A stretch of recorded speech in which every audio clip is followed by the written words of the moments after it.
¿Qué harías tú si un grupo de sicarios armados hasta los dientes llegara a tu casa exigiendo que cocines para ellos, amenazando con matar a tus hijos si te niegas?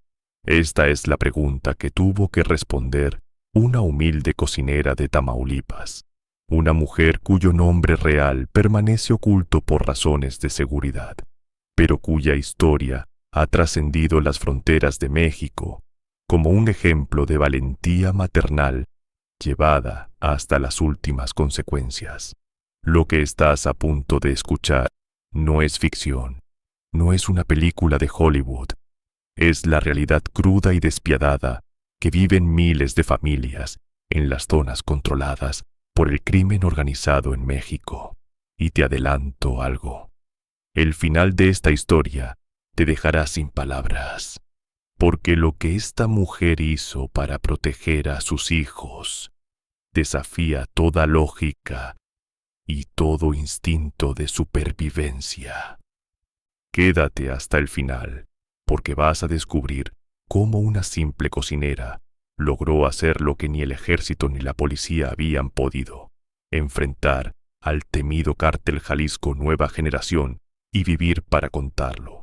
Todo comenzó en un pequeño pueblo ubicado en la zona rural de Tamaulipas, uno de los estados más peligrosos de México, donde la presencia del narcotráfico ha transformado la vida cotidiana en una constante pesadilla para sus habitantes.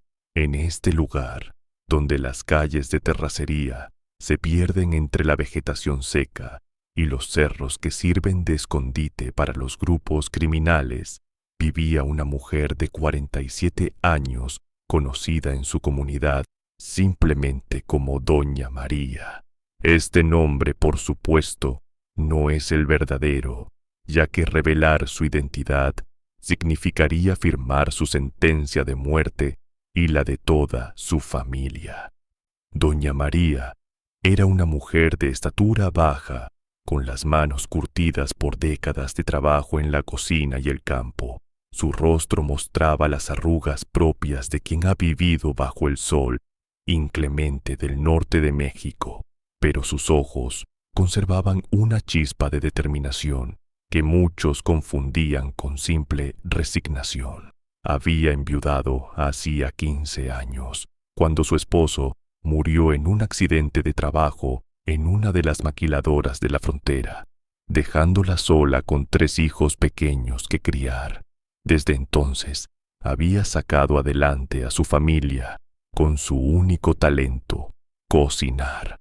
¿Cómo puede una mujer sin educación formal, sin recursos económicos y sin ningún tipo de protección convertirse en una amenaza para uno de los cárteles más poderosos de América Latina? La respuesta a esta pregunta comienza a develarse cuando entendemos el contexto en el que vivía esta familia. Tamaulipas ha sido durante décadas un territorio en disputa entre diferentes organizaciones criminales. Primero fue el Cártel del Golfo, quien controló la región con mano de hierro. Después llegaron los Zetas, un grupo paramilitar conformado por desertores de las fuerzas especiales del ejército mexicano, quienes sembraron el terror con una brutalidad sin precedentes. Y en los últimos años, el Cártel Jalisco Nueva Generación ha intentado expandir su territorio hacia el noreste del país, desatando una guerra sangrienta que ha cobrado miles de vidas inocentes. En medio de este infierno, la gente común como Doña María simplemente intenta sobrevivir. No tienen a dónde huir porque carecen de recursos. No pueden denunciar porque la policía está coludida con los criminales. No pueden resistirse porque la muerte es el único destino para quienes se atreven a desafiar a los cárteles. O al menos, eso era lo que todos creían, hasta que esta mujer demostró lo contrario.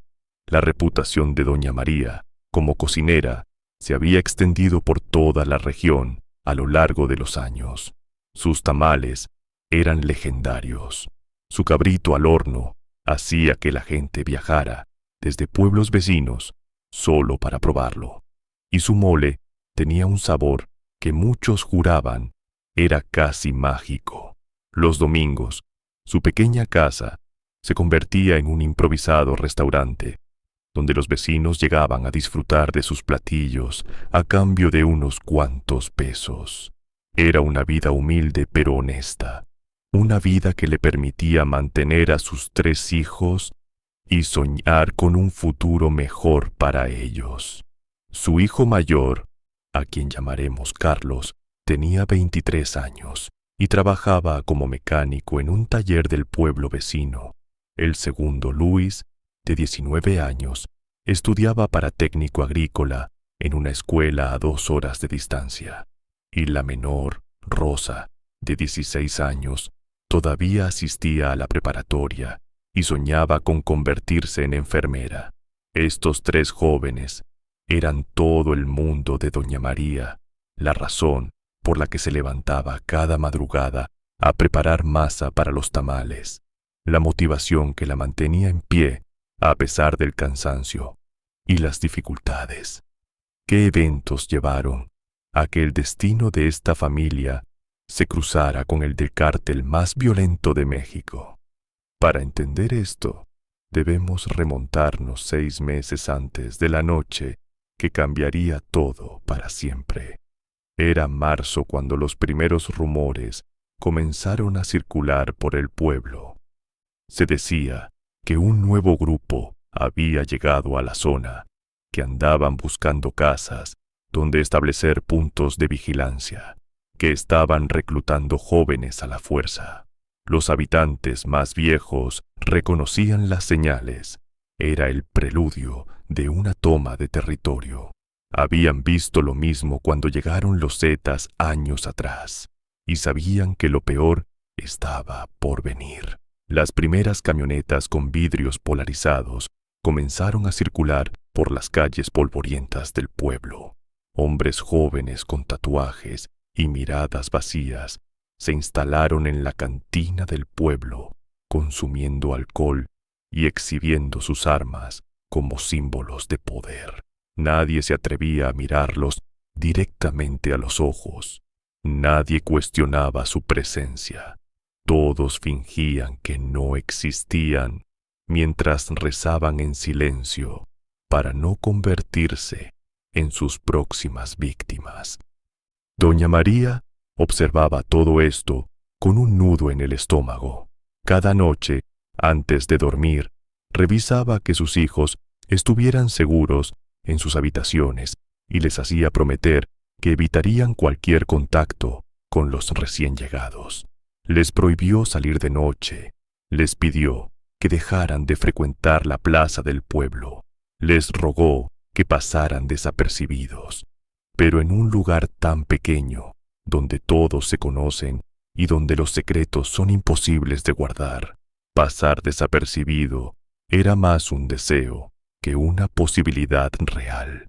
El primer contacto directo con el grupo criminal ocurrió en abril, cuando 2 hombres armados llegaron a la casa de doña María una tarde de domingo. Ella estaba sirviendo comida a sus clientes habituales cuando las camionetas se estacionaron frente a su propiedad. El silencio que cayó sobre el lugar fue absoluto. Los comensales bajaron la mirada. Algunos dejaron de masticar. Todos contuvieron la respiración. Los sicarios entraron sin pedir permiso, sus botas resonando contra el piso de cemento. Uno de ellos, un hombre de unos 30 años, con una cicatriz que le cruzaba la mejilla izquierda, se acercó a doña María con una sonrisa que no llegaba a sus ojos. «Así que usted es la famosa cocinera», dijo mientras tomaba un tamal del platón sin pagar. «Nos han dicho que aquí se come muy bien». Doña María asintió sin decir palabra, sintiendo cómo el corazón le latía con tanta fuerza que temía que fuera audible. Años de vivir bajo la sombra del crimen organizado Le habían enseñado que la mejor estrategia era la sumisión, la invisibilidad, el silencio. Los hombres comieron en abundancia, vaciaron varias cervezas y finalmente se marcharon sin pagar un solo peso. Antes de irse, el de la cicatriz se acercó nuevamente a doña María y le dijo algo que ella no olvidaría jamás. «Cocina usted muy rico, señora. Pronto vamos a necesitar de sus servicios, y más le vale estar disponible cuando la llamemos». ¿Qué significaban esas palabras? ¿Qué tipo de servicios requerirían estos hombres? Doña María pasó las siguientes semanas atormentada por estas preguntas, imaginando los peores escenarios posibles. Había escuchado historias de mujeres obligadas a cocinar para los campamentos de sicarios en la sierra, mujeres que desaparecían durante semanas y regresaban convertidas en sombras de lo que habían sido cuando tenían la suerte de regresar. Mayo llegó con el calor sofocante del verano tamaulipeco y con la intensificación de la violencia en la región. Los enfrentamientos entre grupos rivales se volvieron frecuentes. Los cadáveres aparecían en las carreteras con mensajes amenazantes, y el sonido de las balaceras se convirtió en parte del paisaje sonoro nocturno. Las escuelas cerraron temporalmente. Los negocios comenzaron a cerrar antes del atardecer, y las calles quedaban desiertas cuando caía el sol. Carlos, el hijo mayor de doña María, fue el primero en tener un encuentro directo con los sicarios. Una noche, cuando regresaba del taller donde trabajaba, fue interceptado por una camioneta. Los hombres lo bajaron de su motocicleta a punta de pistola y lo interrogaron durante más de 1 hora. Querían saber quién era, qué hacía, si tenía contacto con otros grupos. Carlos respondió a todo con voz temblorosa, repitiendo una y otra vez que solo era un mecánico, que no tenía nada que ver con nadie, que solo quería vivir en paz. Lo dejaron ir esa noche, pero con una advertencia: te estaremos vigilando. Si nos enteras que andas de soplón o que trabajas para la competencia, ya sabes lo que te va a pasar a ti y a toda tu familia. Cuando Carlos llegó a casa esa noche, temblando y con los ojos húmedos por el miedo, doña María sintió algo que nunca antes había experimentado, una ira profunda y primitiva que le quemaba el pecho. Durante años había aceptado vivir con miedo, había tolerado los abusos, había agachado la cabeza ante la injusticia, pero ver a su hijo, su primogénito, reducido a un manojo de nervios por culpa de estos criminales, despertó algo en ella que no sabía que existía. ¿Es posible que el amor de madre pueda superar el miedo más absoluto? ¿Puede una mujer común encontrar en sí misma la fuerza para enfrentar a monstruos? Estas preguntas comenzarían a encontrar respuesta en las semanas siguientes. Junio trajo consigo la llegada de más sicarios a la zona. El cártel Jalisco, nueva generación, estaba consolidando su control sobre el territorio, estableciendo casas de seguridad, instalando halcones en cada esquina y sometiendo a la población a un régimen de terror sistemático. Los comerciantes debían pagar cuotas semanales de derecho de piso. Los transportistas eran obligados a mover cargamentos sin hacer preguntas, y cualquiera que se negara a cooperar terminaba como ejemplo para los demás. Fue en ese mes cuando llegó la orden que doña María tanto temía.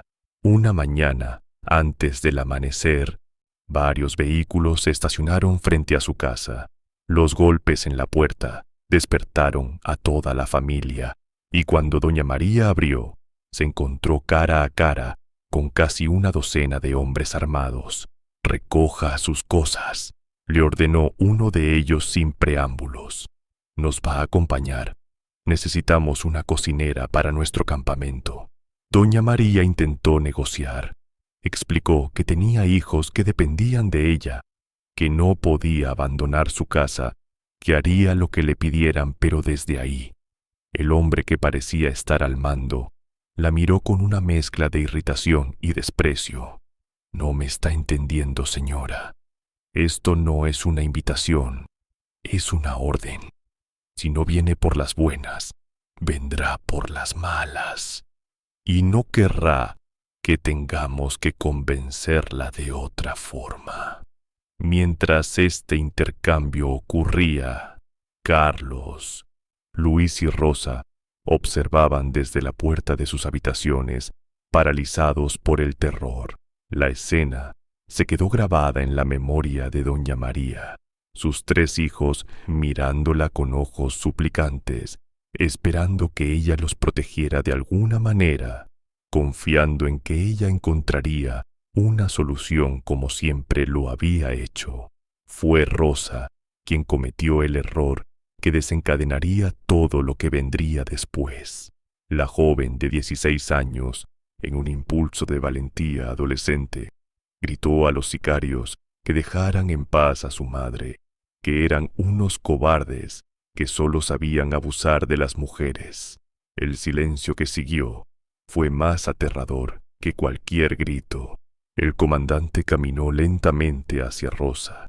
La miró de arriba abajo con una expresión que hizo que a doña María se le helara la sangre, y luego habló con una calma terrorífica. Vaya, vaya, qué bonita está la hija. Tiene fuego en los ojos. Me gusta. Sería una lástima que algo le pasara a esta cara tan linda. Doña María se interpuso entre el hombre y su hija, suplicando perdón, prometiendo cooperar en todo, rogando que no le hicieran daño a sus hijos. El comandante sonrió, aparentemente satisfecho de haber establecido su dominio. Muy bien, señora, así me gusta, que entienda cómo son las cosas. Va a cocinar para nosotros, punto. Y para asegurarnos de que no se le ocurra ninguna tontería, sus hijos se van a quedar aquí como garantía. Si nos enteras de que anda hablando con la policía, con los militares o con cualquiera, ya sabe lo que les va a pasar. ¿Estamos claros? Y así comenzó el calvario de doña María. Durante las siguientes semanas fue llevada cada día a un campamento ubicado en algún lugar de la sierra, donde cocinaba 3 comidas diarias para un grupo de entre 20 y 30 sicarios. El lugar era un infierno. Olía a muerte, a sudor, a pólvora y a miedo. Había otras mujeres ahí. Algunas cocinaban como ella, otras limpiaban, otras servían propósitos que doña María prefería no imaginar. Cada mañana, una camioneta pasaba por ella antes del amanecer y la regresaba ya entrada la noche. Le pagaban una miseria por su trabajo, pero el dinero era lo de menos. Lo importante era que sus hijos permanecían vivos, aunque constantemente vigilados por halcones que reportaban cada uno de sus movimientos. ¿Cuánto tiempo puede una persona vivir bajo estas condiciones antes de quebrarse o antes de encontrar una forma de resistir?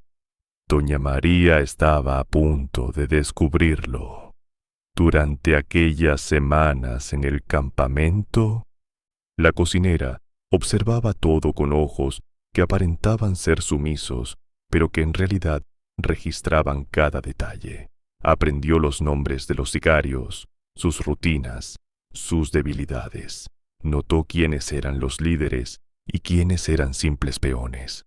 Identificó las rivalidades internas, los resentimientos, los puntos de tensión.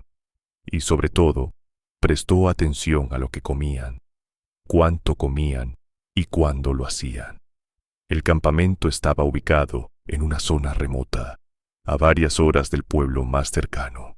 El acceso era difícil, protegido por múltiples puntos de vigilancia.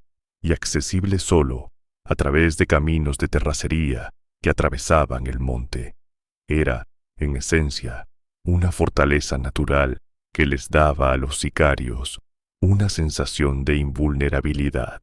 Se sentían seguros ahí, protegidos por la geografía y por su superioridad numérica y armamentística. Esta sensación de seguridad los hacía descuidados en ciertos aspectos.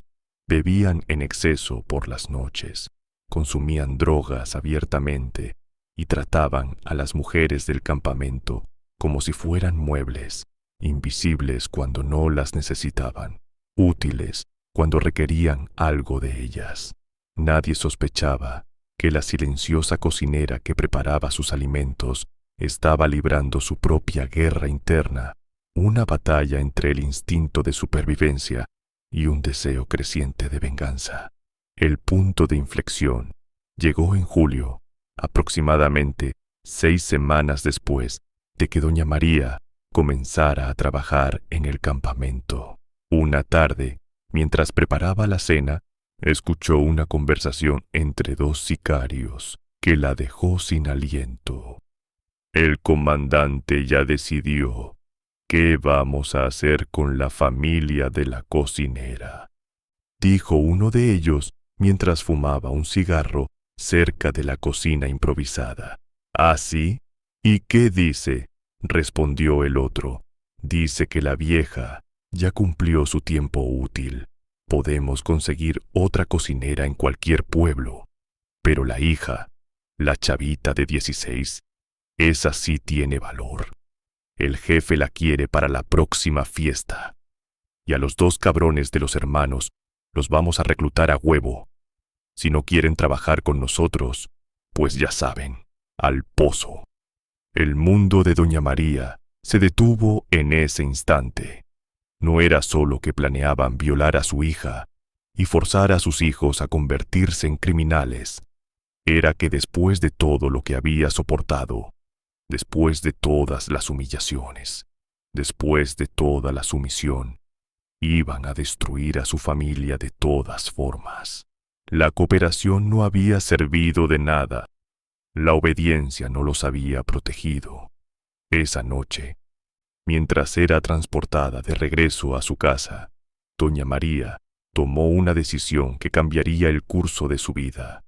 No sabía exactamente cómo, pero iba a impedir que esos hombres le hicieran daño a sus hijos. Si iba a morir en el intento, al menos moriría luchando, no arrodillada.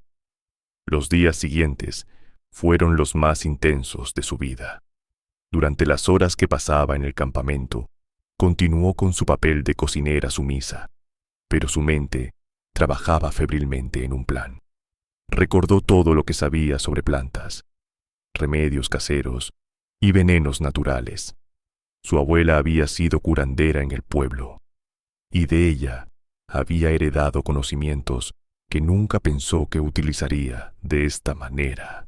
En la región de Tamaulipas crecen diversas plantas que contienen toxinas mortales para los seres humanos. La adelfa, el toloache y varias especies de hongos silvestres pueden causar desde alucinaciones hasta paro cardíaco, dependiendo de la dosis. Doña María conocía estas plantas desde niña. Las había visto crecer en los cerros y sabía exactamente dónde encontrarlas. El problema era el acceso. Estaba constantemente vigilada, tanto en el campamento como en su casa. No podía simplemente salir a recolectar plantas venenosas sin despertar sospechas. Necesitaba una coartada, una razón legítima para buscar ingredientes en el monte. Fue entonces cuando tuvo una idea brillante en su simplicidad. Anunció a los sicarios que quería preparar un platillo especial para el cumpleaños del comandante, que se celebraría en pocos días. Explicó que necesitaba ciertos ingredientes que solo podía encontrar en el campo: hierbas aromáticas, hongos silvestres, flores comestibles. Los sicarios, que habían desarrollado cierto gusto por su cocina, accedieron a que saliera a recolectar lo necesario, aunque siempre bajo vigilancia. ¿Sería capaz de reunir los ingredientes para su plan sin ser descubierta? ¿Podría una mujer, sin entrenamiento militar ni experiencia en combate, derrotar a un grupo de sicarios armados? ¿Y qué pasaría con sus hijos si fallaba? Durante los siguientes 3 días, doña María realizó varias salidas al monte, acompañada siempre por un sicario que la vigilaba a distancia. Recolectaba las hierbas que necesitaba para la comida, pero también otras que guardaba discretamente en bolsillos ocultos de su delantal. Las plantas tóxicas las mezclaba con las inocuas, confiando en que sus vigilantes no conocían la diferencia entre una hierba aromática y una letal. El proceso de preparar el veneno requirió toda su habilidad y conocimiento. Por las noches, cuando todos dormían, trabajaba en silencio en su cocina, extrayendo las toxinas de las plantas, concentrándolas y almacenándolas en pequeños frascos que escondía en lugares donde sabía que nadie buscaría. Cada paso era un riesgo enorme. Si la descubrían, no solo la matarían a ella, sino también a sus hijos de la manera más cruel imaginable. Pero el miedo ya había dejado de paralizarla. Se había transformado en combustible, en una energía oscura que la impulsaba hacia adelante. Pensaba en Rosa, en la amenaza que pendía sobre ella, y sus manos dejaban de temblar. Pensaba en Carlos y Luis, en la vida de violencia y muerte a la que querían condenarlos, y su determinación se fortalecía. El día del cumpleaños del comandante llegó bajo un cielo despejado de agosto. Doña María fue llevada al campamento más temprano que de costumbre para preparar el banquete. Llevaba consigo los ingredientes para la comida y, escondidos entre ellos, los frascos con el veneno que había preparado.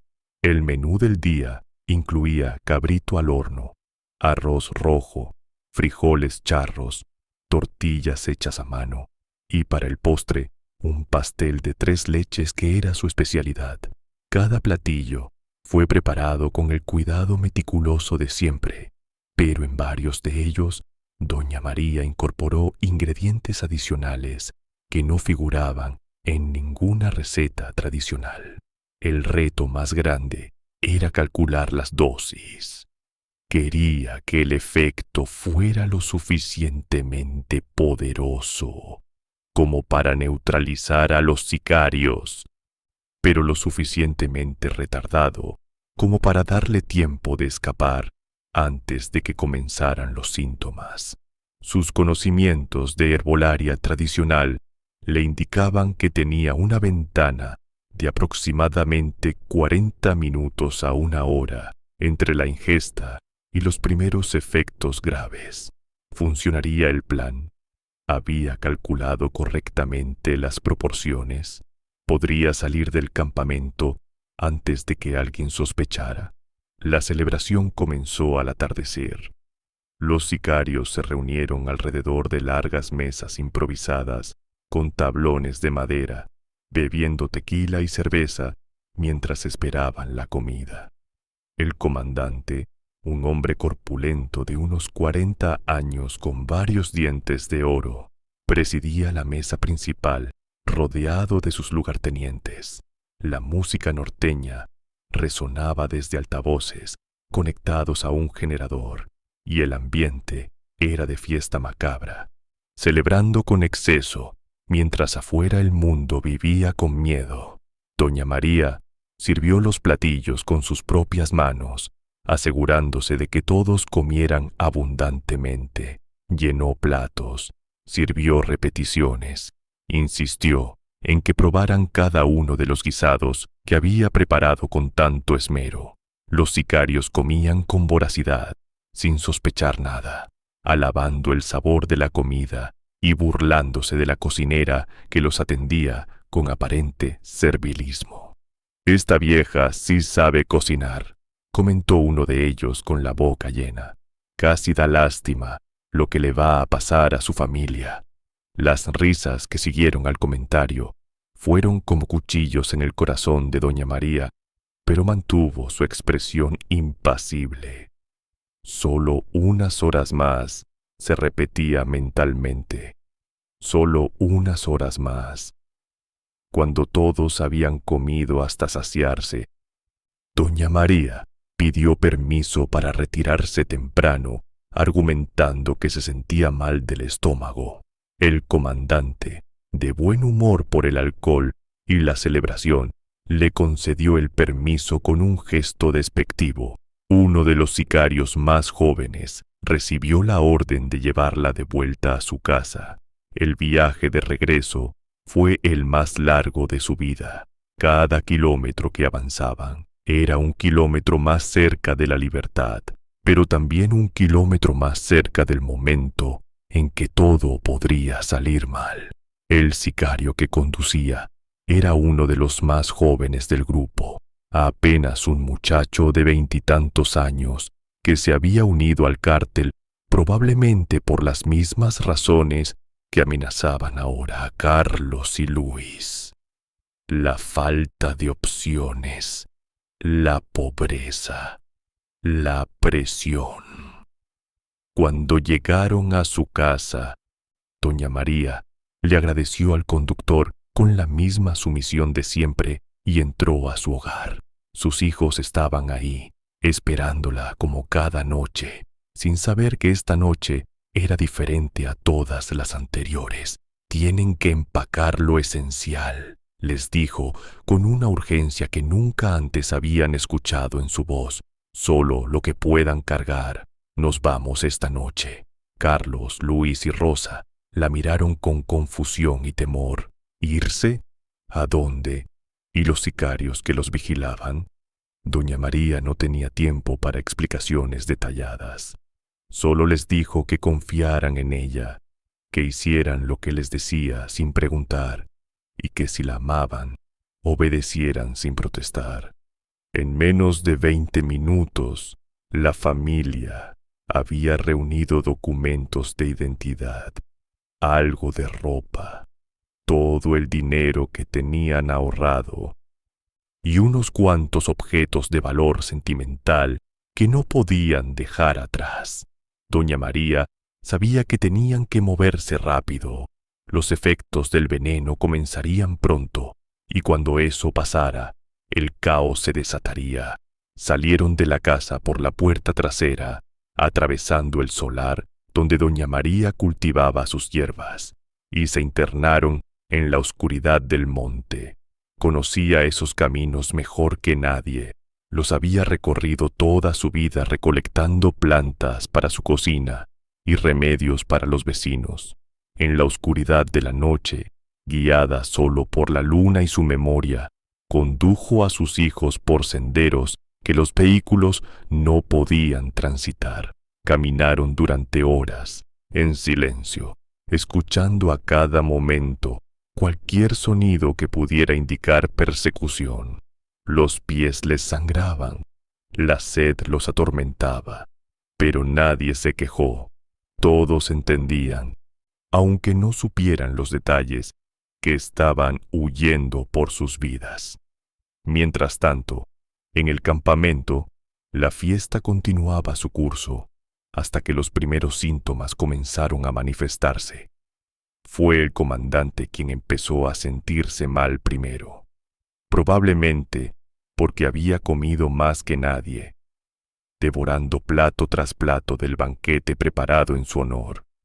Inicialmente pensó que era el exceso de alcohol combinado con la comida abundante, una sensación que había experimentado muchas veces antes después de sus celebraciones. Pero esta vez era diferente. Los calambres estomacales se volvieron cada vez más intensos, como si algo estuviera retorciéndose dentro de sus entrañas. Sudores fríos comenzaron a brotar de su frente, a pesar del calor de la noche. Su visión se volvió borrosa, y cuando intentó ponerse de pie para ir al baño, sus piernas se negaron a sostenerlo. «Algo anda mal», murmuró mientras se desplomaba sobre la mesa, derribando vasos y platos en su caída. Los sicarios que lo rodeaban inicialmente pensaron que simplemente había bebido demasiado. Algunos rieron.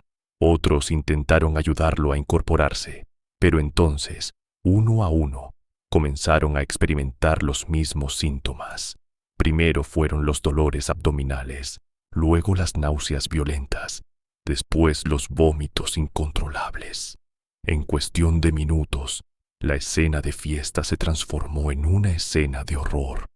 Hombres que minutos antes habían estado riendo y bebiendo, ahora se retorcían en el suelo, incapaces de controlar sus cuerpos.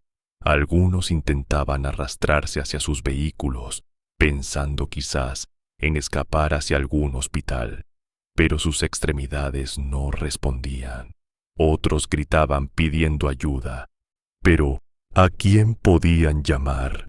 Estaban en medio de la sierra, lejos de cualquier auxilio médico, y la mayoría de los presentes estaban sufriendo los mismos síntomas.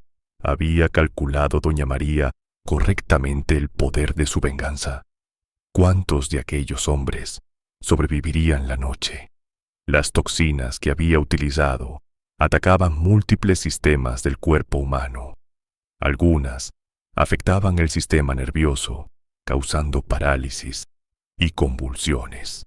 Otras atacaban el sistema digestivo, provocando hemorragias internas. Y otras más afectaban el corazón, alterando su ritmo hasta detenerlo por completo. La combinación era letal, diseñada con el conocimiento ancestral de generaciones de curanderas, que sabían tanto cómo sanar como cómo destruir.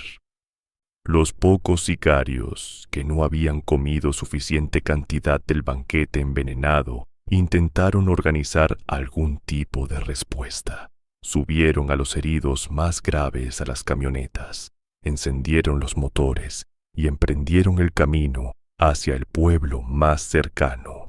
Pero la mayoría no llegaría a su destino. El veneno actuaba rápido, y para cuando alcanzaron la carretera principal, varios de los ocupantes ya habían dejado de respirar. De los 28 sicarios que habían participado en la celebración del cumpleaños del comandante, 17 murieron esa noche. Otros 8 quedaron con secuelas permanentes que les impedirían volver a empuñar un arma. Solo 3 escaparon relativamente ilesos, aquellos que por alguna razón habían comido muy poco o nada del banquete de doña María. El comandante fue una de las primeras víctimas fatales. Su cuerpo robusto, que tantas veces había usado para intimidar a otros, no pudo resistir el ataque químico que se libraba en su interior. Murió entre convulsiones, con espuma en la boca y los ojos desorbitados, sin entender qué había pasado, sin saber que la humilde cocinera, a la que había amenazado tantas veces, había resultado ser más peligrosa que cualquier cártel rival. Mientras la muerte cosechaba su tributo en el campamento, la familia de doña María continuaba su escape a través del monte.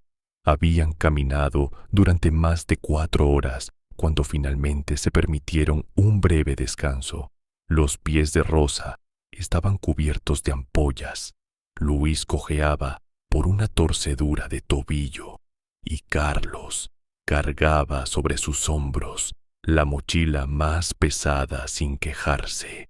Pero nadie hablaba de detenerse. Todos sentían que cada minuto de descanso era un minuto que podía costarles la vida. «Mamá, ¿qué hiciste?», preguntó finalmente Carlos, el mayor, mientras bebían agua de un pequeño arroyo que cruzaba su camino. Doña María miró a su hijo con ojos que parecían haber envejecido décadas en unas pocas horas. No había orgullo en su mirada, ni satisfacción, Solo había una determinación férrea y quizás un rastro de tristeza por haberse visto obligada a convertirse en algo que nunca quiso ser. Lo que tuve que hacer para protegerlos, respondió simplemente. Ahora sigan caminando. Todavía nos falta mucho. ¿Podría esta familia escapar de las consecuencias de lo que había hecho? El cártel los perseguiría hasta los confines de la tierra. ¿Existía algún lugar seguro para ellos después de esto? El plan de escape de doña María no había sido improvisado. Durante las semanas que pasó cocinando en el campamento, había pensado en cada detalle. Sabía que no podían simplemente huir a otro pueblo de Tamaulipas. El cártel los encontraría en cuestión de días. Tampoco podían ir a las autoridades, que estaban corrompidas hasta la médula. La única opción era desaparecer completamente, convertirse en fantasmas, dejar atrás toda su vida anterior. Tenía un plan. Años atrás, su hermana menor había emigrado a Estados Unidos, cruzando la frontera ilegalmente y estableciéndose eventualmente en Texas gracias a una amnistía migratoria. Habían mantenido contacto esporádico a través de llamadas telefónicas. Y doña María sabía que su hermana estaría dispuesta a ayudarlos si lograban llegar hasta ella. El problema era la frontera. Cruzarla legalmente era imposible sin visas que nunca podrían obtener, y cruzarla ilegalmente significaba exponerse a los mismos peligros que estaban huyendo. Cárteles que controlaban las rutas de migrantes, polleros que a menudo abandonaban a sus clientes en el desierto, y la temida patrulla fronteriza estadounidense. Pero no tenían otra opción. Era arriesgarlo todo o morir en manos del cártel. Y después de lo que doña María había hecho, la muerte no sería rápida ni misericordiosa. Caminaron durante 3 días a través de la sierra, durmiendo pocas horas en cuevas o bajo la protección de árboles, alimentándose de lo que podían encontrar en el camino. Doña María conocía las plantas comestibles de la región, las frutas silvestres, los lugares donde se acumulaba agua de lluvia. Sus conocimientos de supervivencia, heredados de generaciones de campesinos que habían vivido de la tierra, ahora les estaban salvando la vida. Al tercer día, llegaron a un pequeño pueblo en los límites del estado, un lugar tan insignificante que ni siquiera aparecía en la mayoría de los mapas. Ahí, doña María contactó a un viejo conocido de su difunto esposo, un hombre que durante años había trabajado como pollero antes de retirarse del negocio. Le explicó su situación sin entrar en detalles. Le mostró el dinero que tenía y le pidió ayuda para cruzar la frontera. El hombre, un anciano de rostro curtido por el sol y las cicatrices de una vida difícil, los miró largamente antes de responder. Había escuchado rumores sobre lo sucedido en el campamento del cártel. Las noticias viajaban rápido en esas zonas, especialmente cuando involucraban muertes tan numerosas y misteriosas. «Usted es la cocinera», dijo finalmente, no como pregunta, sino como afirmación. Doña María no respondió, pero su silencio fue suficiente confirmación. «Lo que hizo fue muy valiente o muy estúpido», continuó el anciano. «Probablemente ambas cosas. El cártel la está buscando. Han puesto precio a su cabeza. 500,000 pesos para quien la entregue viva». El corazón de doña María se hundió. Sabía que habría consecuencias, pero no esperaba que la cacería comenzara tan pronto ni que ofrecieran tanto dinero por ella. 500,000 pesos era una fortuna en esa región, suficiente para tentar a cualquiera. «No voy a entregarla», dijo el anciano después de un largo silencio. Esos cabrones mataron a mi hijo hace 5 años, porque no quiso trabajar para ellos. Lo que usted hizo, debería haberlo hecho alguien hace mucho tiempo. Voy a ayudarla a cruzar, pero tiene que ser esta noche.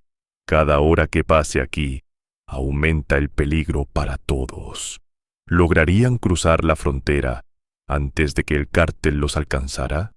¿El anciano cumpliría su palabra o los traicionaría por la recompensa? ¿Qué les esperaba del otro lado si lograban llegar?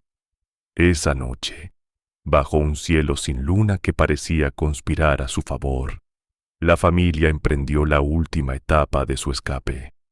El anciano los llevó en su camioneta destartalada hasta un punto cercano al río Bravo, donde los entregó a un grupo de guías que completarían el cruce. Se despidió de ellos con un abrazo y unas palabras que doña María nunca olvidaría. Que Dios la bendiga, señora, y que la Virgencita proteja a sus hijos. El cruce del río fue una experiencia que quedaría grabada para siempre en la memoria de los 4. El agua estaba fría, a pesar de ser verano. La corriente era más fuerte de lo que aparentaba, y en varios momentos estuvieron a punto de ser arrastrados. Doña María, que nunca había aprendido a nadar correctamente, se aferró a un tubo de plástico inflado mientras Carlos la ayudaba a avanzar. Luis cargaba a Rosa sobre sus hombros, protegiéndola de la corriente con su propio cuerpo. Cuando finalmente tocaron tierra estadounidense, empapados y temblando de frío y miedo, los 4 se abrazaron en silencio. No había palabras para describir lo que sentían. Alivio, sí, pero también terror por lo desconocido que les esperaba. Habían escapado del cártel, pero ahora enfrentaban nuevos desafíos. Estaban en un país extranjero, ilegalmente, sin hablar el idioma, sin recursos, sin nadie que los ayudara excepto una hermana que vivía a cientos de kilómetros de distancia. Los guías los condujeron a través del desierto tejano durante 2 días más. El calor era abrasador durante el día, el frío insoportable durante la noche. Vieron serpientes de cascabel, escorpiones, y en un momento aterrador, las luces de una patrulla fronteriza que pasó peligrosamente cerca de su escondite, pero siguieron adelante, impulsados por la desesperación y la esperanza. Finalmente, llegaron a una casa de seguridad en las afueras de una pequeña ciudad texana. Desde ahí, después de que doña María pudo comunicarse con su hermana, fueron recogidos y transportados hasta San Antonio, donde la familia comenzaría su nueva vida. ¿Cómo se adapta una familia mexicana indocumentada a la vida en Estados Unidos? ¿Pueden realmente escapar de su pasado? ¿Y qué pasó con el cártel después del envenenamiento masivo? Los primeros meses en San Antonio fueron extremadamente difíciles.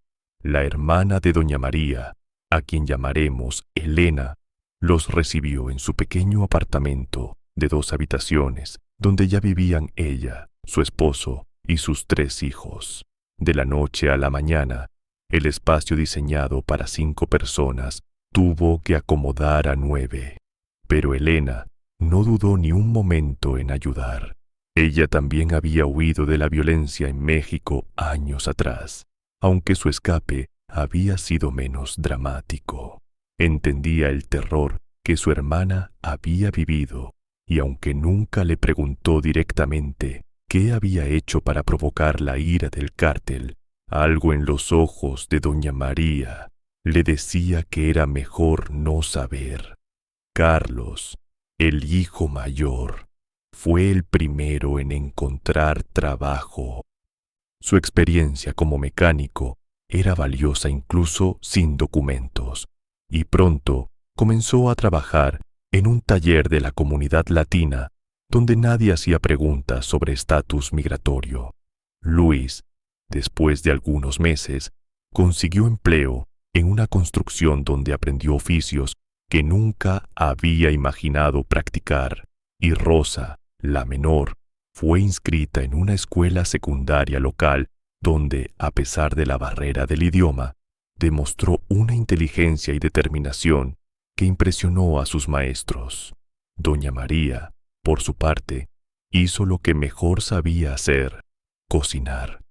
Comenzó preparando comida para los vecinos del edificio, vendiendo tamales y enchiladas que le recordaban a la gente el sabor de su tierra natal. Poco a poco, su reputación creció.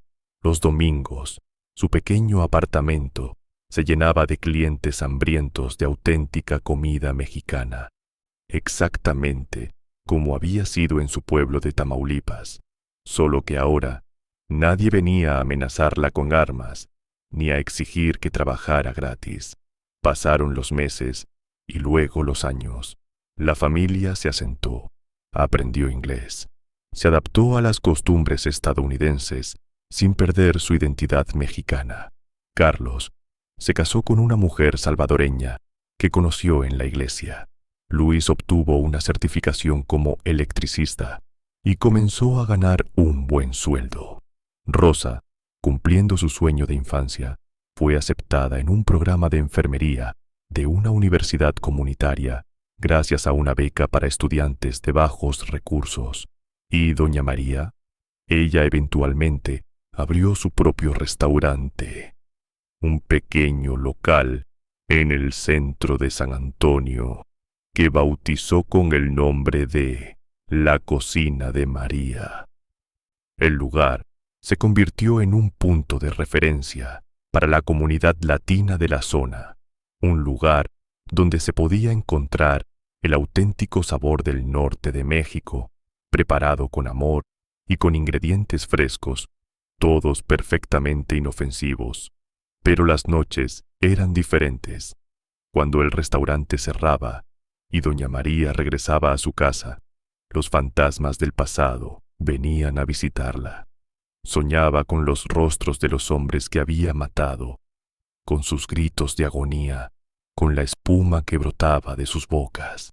Se despertaba empapada en sudor, preguntándose si había hecho lo correcto, si existía algún otro camino que no hubiera visto en su desesperación. La verdad era que nunca se arrepentiría de haber protegido a sus hijos. Eso estaba más allá de cualquier cuestionamiento moral. Pero cargar con la muerte de tantas personas, incluso si eran criminales que habían causado sufrimiento a innumerables familias, era un peso que nunca desaparecería completamente. ¿Es posible justificar matar para proteger a los que amas? ¿Existe un límite para lo que una madre puede hacer por sus hijos? ¿O el amor maternal trasciende todas las normas morales convencionales? Estas eran preguntas que doña María se hacía constantemente, preguntas que probablemente nunca tendrían respuestas satisfactorias. Lo único que sabía con certeza era que volvería a hacerlo si fuera necesario, sin dudarlo. Mientras tanto, en México, las consecuencias del envenenamiento masivo se habían extendido como ondas en un estanque. El cártel Jalisco Nueva Generación había perdido a uno de sus comandantes regionales y a gran parte de su estructura en esa zona de Tamaulipas. El vacío de poder resultante desató una guerra interna por el control del territorio, una guerra que cobró docenas de vidas adicionales en los meses siguientes. Los 3 sicarios que habían sobrevivido al envenenamiento contaron su versión de los hechos, pero nadie les creyó completamente. Una simple cocinera había derrotado a casi 30 sicarios armados. Era tan improbable que muchos pensaron que debía tratarse de un ataque de un cártel rival usando agentes químicos sofisticados. La idea de que una mujer indígena, sin educación formal, hubiera planeado y ejecutado semejante operación era inconcebible para la mentalidad machista del crimen organizado.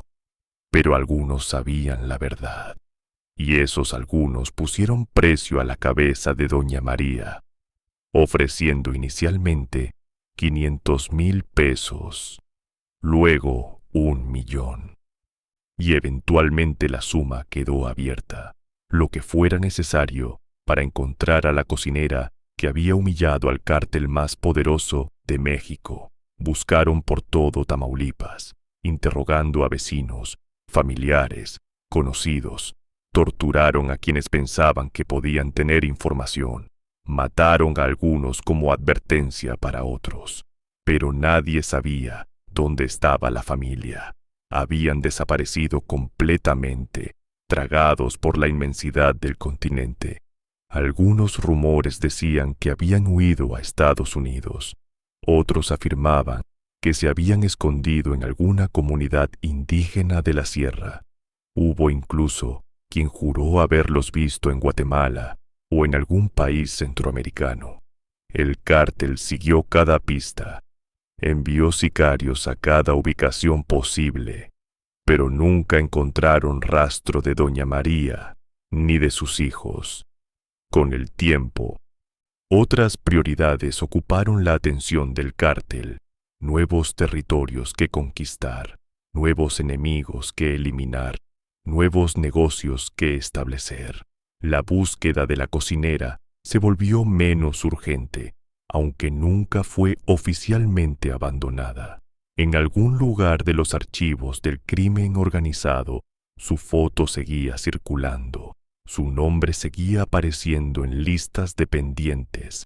Su historia seguía siendo contada como advertencia de lo que pasaba cuando subestimabas a tus enemigos. Han pasado ya más de 8 años desde aquella noche de agosto en que una humilde cocinera decidió defender a su familia de la única manera que le quedaba. Doña María tiene ahora 55 años.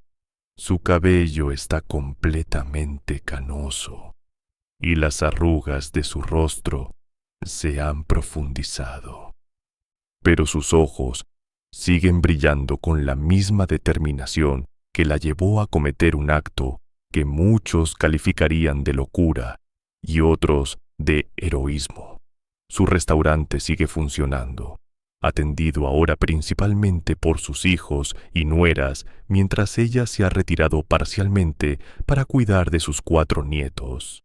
Carlos tiene 2 hijos, Luis tiene una hija, y Rosa, aunque soltera todavía, adoptó a una niña guatemalteca que encontró trabajando como enfermera en un refugio para migrantes. La familia nunca habla de lo que pasó en México. Es un tema prohibido, una herida que prefieren mantener cerrada. Los nietos no saben la historia de su abuela, no conocen el acto de valentía desesperada que hizo posible que ellos nacieran en libertad.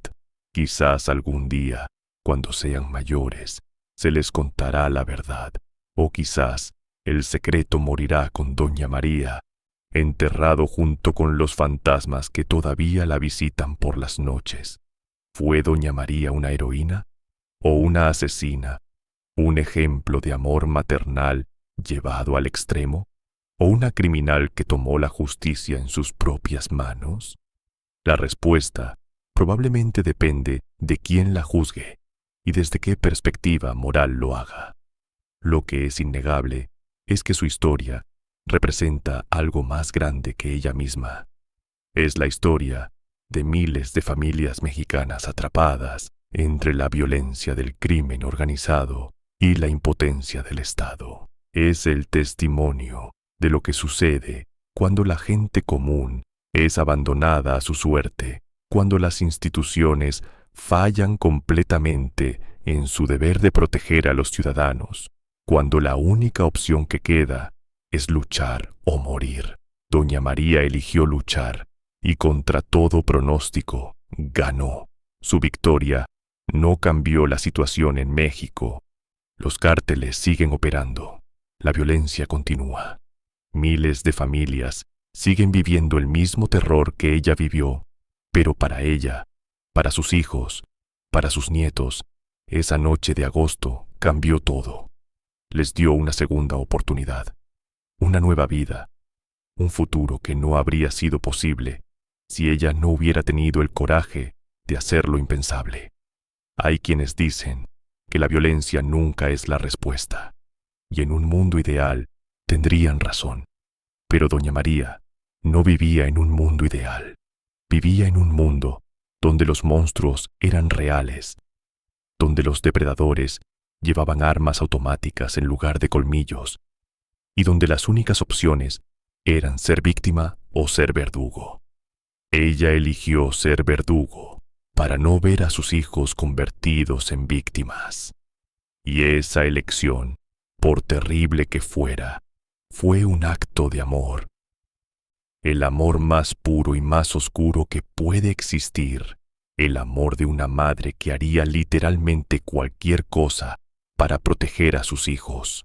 Hoy, cuando doña María se sienta en el porche de su casa a ver jugar a sus nietos en el jardín, a veces se permite una pequeña sonrisa.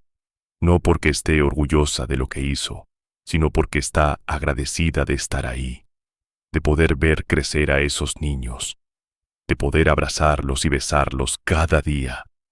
Cada risa de sus nietos es una victoria sobre aquellos que quisieron destruir a su familia. Cada cumpleaños que celebran es un recordatorio de que el mal no siempre triunfa. Y cuando la oscuridad la visita por las noches, cuando los fantasmas vienen a recordarle el precio que pagó por esa libertad, ella les responde en silencio: ustedes me amenazaron con matar a mis hijos. Ustedes querían violar a mi hija.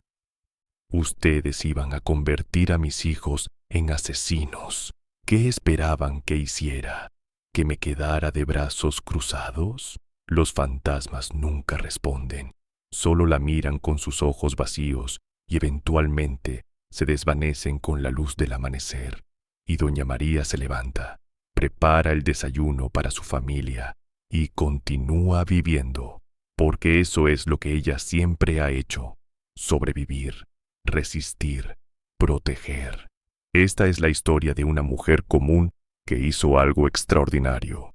No pidió ser héroe, no buscó la fama ni el reconocimiento. Solo quería vivir en paz con su familia, cocinar para quien quisiera comer y ver crecer a sus hijos.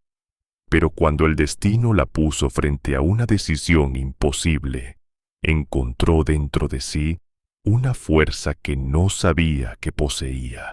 Y aquí estamos, 8 años después, contando su historia. Porque historias como esta merecen ser contadas. Porque en un mundo donde los noticieros nos bombardean constantemente con las victorias del mal, es importante recordar que a veces, solo a veces, los buenos también ganan. Aunque esos buenos no sean perfectos, aunque sus métodos sean cuestionables, aunque el precio de la victoria sea cargar con fantasmas por el resto de sus vidas. Doña María pagó ese precio. Y si le preguntaras hoy si valió la pena, te miraría con esos ojos cansados, pero inquebrantables, y te diría: cada segundo. Porque cuando miras a tus nietos correr por el jardín, cuando escuchas sus risas inocentes, cuando los abrazas antes de dormir, cualquier precio parece pequeño, cualquier sacrificio parece justificado, cualquier fantasma parece soportable. Eso es el amor de madre. No tiene límites, no tiene condiciones, no tiene medida. Es capaz de lo mejor y de lo peor, de la ternura más suave y de la violencia más terrible, de dar la vida y de quitarla. Y eso, estimados espectadores, es exactamente lo que el Cártel Jalisco Nueva Generación aprendió aquella noche de agosto. Aprendieron que hay fuerzas en este mundo más poderosas que las armas y el dinero. Aprendieron que subestimar a una madre protegiendo a sus hijos es el error más peligroso que se puede cometer. Aprendieron que el veneno más letal no viene en frascos ni se compra en laboratorios clandestinos, sino que se cocina en el corazón de una mujer desesperada. Y aprendieron, sobre todo, que algunas batallas no se ganan con balas. Algunas batallas se ganan con tamales. Si esta historia te ha impactado tanto como a nosotros, te invitamos a suscribirte a nuestro canal y activar la campanita de notificaciones para no perderte ninguna de nuestras próximas publicaciones. Compartimos historias reales que merecen ser contadas, historias de valentía, supervivencia y justicia en un mundo que a menudo parece carecer de ellas. Déjanos un comentario contándonos qué hubieras hecho tú en la situación de Doña María. ¿Habrías tenido el valor de hacer lo que ella hizo? ¿O habrías buscado otra solución? No hay respuestas correctas ni incorrectas, solo opiniones honestas que nos encantaría leer.